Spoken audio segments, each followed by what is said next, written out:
Vellarmala school കേരളത്തിന്റെ അഭിമാനമുയർത്തി. SSLC പരീക്ഷയിൽ 99.5% വിജയം നേടി കേരളം മറ്റൊരു ചരിത്രം കൂടി സൃഷ്ടിച്ചു. റെഗുലർ വിഭാഗത്തിൽ 4,27,029 കുട്ടികൾ എഴുതിയ പരീക്ഷയിൽ 4,24,583 പേരാണ് ഉപരിപഠനത്തിന് യോഗ്യത നേടിയത്.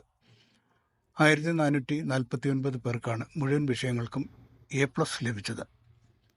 താമരശ്ശേരിയിലെ ഷഹബാസ് വധക്കേസിൽ പ്രതികളായ 6 വിദ്യാർത്ഥികളുടെ ഫലം തടഞ്ഞുവച്ചിരിക്കുകയാണ്.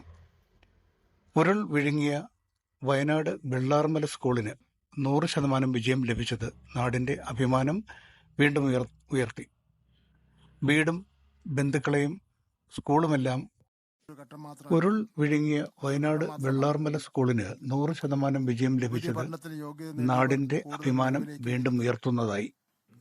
വീടും ബന്ധുക്കളും സ്കൂളുമെല്ലാം ഉരുൾപൊട്ടൽ നഷ്ടമായതിന്റെ ഞെട്ടലിലായിരുന്നു വിദ്യാർത്ഥികളെല്ലാം.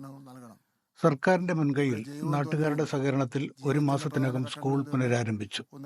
നിരന്തരമായി കൗൺസിലിംഗ് നൽകിയാണ് വിദ്യാർത്ഥികളെ പഠനാന്തരീക്ഷത്തിലേക്ക് തിരികെ കൊണ്ടുവന്നത്.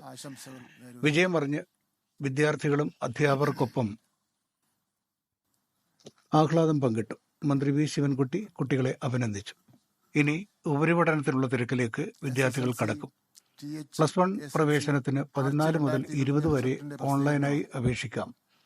24-ന് ട്രയൽ അലോട്ട്മെന്റ്, ജൂൺ 2-ന് ആദ്യ അലോട്ട്മെന്റും 10-ന് 2ാം അലോട്ട്മെന്റും 16-ന് 3ാം അലോട്ട്മെന്റും നടക്കും. പരാജയപ്പെട്ടവർക്കായുള്ള സേ പരീക്ഷ 28 മുതൽ ജൂൺ 2 വരെ നടക്കും. പുനർമൂല്യനിർണ്ണയത്തിന് 12 മുതൽ 17 വരെ ഓൺലൈനായി അപേക്ഷിക്കാം. Positive news.